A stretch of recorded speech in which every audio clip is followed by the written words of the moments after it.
nzana kandi karahure. Bite? Ni byiza. Meze neza? Meze neza. Niwe witwa Manud wari urimo usiriva hano? Ni nje Manud usiriva hano.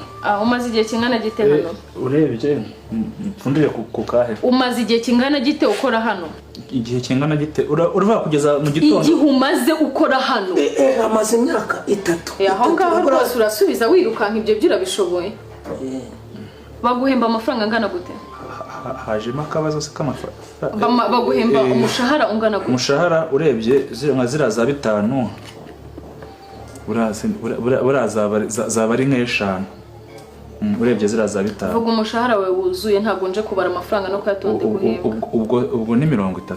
30. Ariko bambwiye ko bazanyongeza vuba. Bazanyongeza vuba kandi bazashyiraho 10 be 40. Okay. Boss wawe se wamugwa inyuma? Boss? Mu bintu byose yakora nyine avuga ati nge nzakugwa inyuma. Oya mboss urumva mu myaka 3 ze nabanyimaze yego nzamugwa inyuma. Boss wagira n'umuntu mwiza boss. Uzi boss kwahemba neza dufata neza hanga. Wamugwa inyuma? Nyanga mugaye ryahamye. Okay, niba wamugwa inyuma rero ajya mu cyumba ndaje. Ngusange mu cyumba.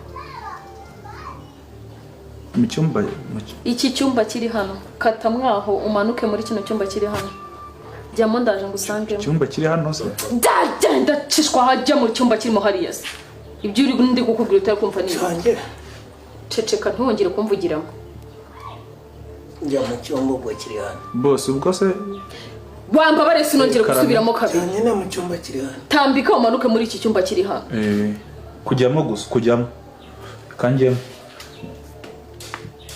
boss njyamo njya mu cyumba kiri hano ariko